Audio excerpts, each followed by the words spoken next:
next descriptive statistic, which is known as skewness. Right? So you must have heard the term skewness. Skewness basically in English means distortion. Right? So distortion is something like distorted. You know the English meaning, right? Something which is deformed or something like that.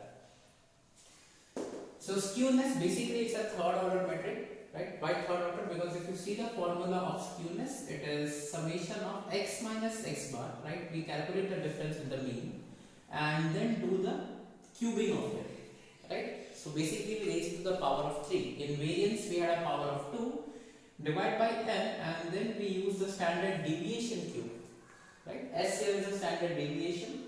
I mean S square is the variance and then S is taken as a standard deviation or denoted by sigma. You can use both of them, right? So this is the formula of skewness. But what does skewness actually specify? So first let us look at the graphs and then you can get an idea of what is skewness. So this is a symmetrical graph. You can see the 50% values are on the right, 50% values are on the left. It's a normal distribution. I mean even if it is not normal distribution, we can calculate the skewness also. So in case of symmetrical distribution, so you can see here, because the 50% values are here, 50% values are here, the skewness is taken as 0, right? Skewness is taken to be 0. I will explain you with the formula also and the intuition behind it. You can see in this graph, right? So you can see here more than 50% of the values, because right, the mean is here, and if you compare this area and with this area, you can obviously see that more than 50% values are basically on the left hand side and very little values are on the right hand side. Now this graph basically is known as a right skewed graph. So this is right skewed. And how to remember the skewed? Because we see clearly there are more values on the left, and hence it is called right skewed.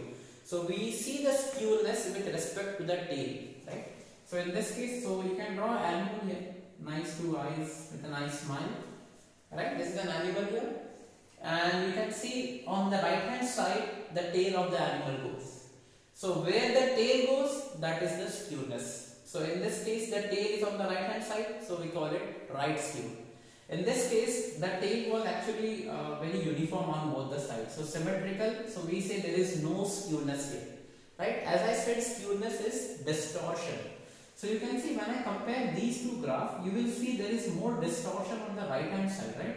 On the left hand side, we have a good amount of values. That is kind of, you can see, okay, it is also having a good amount of values. But the right hand side is completely distorted. Right? This whole peak is gone and it is replaced by a tail. So the distortion is more on the right hand side. Similarly, this is the left skew, right? So how do you remember? It is the tail, right? Let us draw two eyes and a nice smile. Right? So where is the tail of this? The tail is here. 50% values are on the right, very less values on the left. Comparing with a normal distribution graph, there is more distortion on the left hand side, so it is known as a left skew. Right? So as I said, for example, since this is not a normal distribution, I had showed you a previous graph saying mu plus 1 deviation, mu 1 minus deviation, mu plus 3 deviation, minus 3 deviations covers 99.7. But that will not be the case here. Right? So it works only for the normal distribution cases. So skewness basically helps us to determine how is basically the data arranged. Is the mean symmetrical? Right? So basically this data has more data to the left of the mean. This has more data on the right hand side of the mean. And now how do you compute mean? Right? I have given the formula here.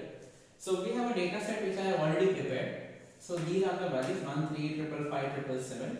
I first do a first order difference, a simple difference, right? Not absolute. So if you can see the summation here is 40 and we have 8 values. So I have n is equal to 8. So 40 by 8 is 5. So I do 1 minus 5 minus 4, 3 minus 5 minus 2 and so on. I take the square here. Why square? Because I need to compute the variance. Right? So I sum all the square. So n is equal to 8. So basically s square will be equal to 32 by 8, which is 4. So variance is 4. So standard deviation will be equal to square root of 4, which is equal to 2. So we can denote it by s S or sigma. I am taking it S because in the formula it is S.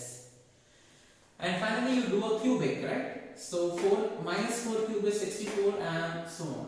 Remember that because skewness is a third order, the negatives will have their own impact and positives will have their own impact.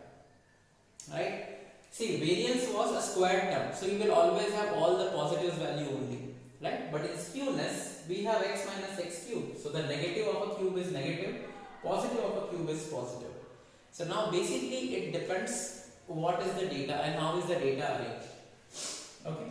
So when I do the cubic and sum all the values, I get cubic is minus 48. So you can see that our numerator is minus 48 and n is 8.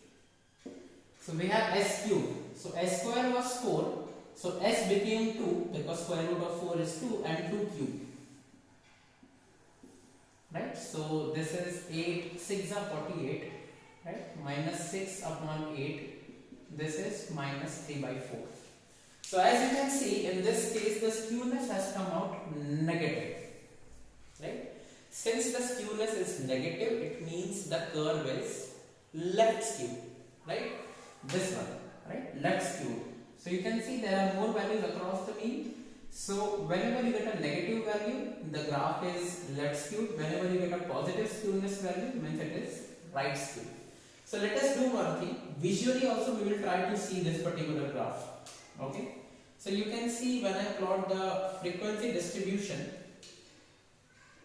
Okay. Let me 1, 3, 5, 7. I have only 4 values. 1, 3, 5, 7. Let us write how many times 1 appears. 1 appears only 1. 3 appears only 1. 5 appears 3 times. 7 appears 3 times. Let us draw a graph of this. I will plot frequency on the y-axis 1, 2, 3, 4 and the values here 1, 2, 3, 4, 5, 6, 7.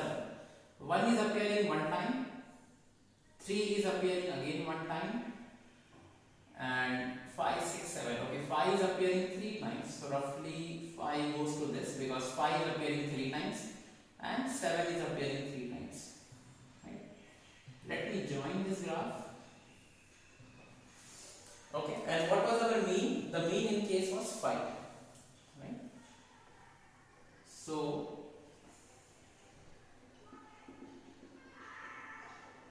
the mean is here. Right? So you can see in this case, if you compare with the left skewed, the tail is extended towards the left hand side. Since the tail is extended towards the left hand side, we call it as left skewed. Also basically it can be verified that we got a negative skew. A negative skew basically means that this is left skew. Right? So again, skewness is a very good property. We get single value, that is fine. Should be algebraic, so we are doing only summations and everything. Should consider every observed value, so it is going up to n values, so it is considering all the observed value. And should consider the frequency, right? So I do a frequency table here. From this also I can actually compute this skewness. So again, skewness also basically satisfies all the descriptive desirable properties of descriptive statistics. Thank you for watching.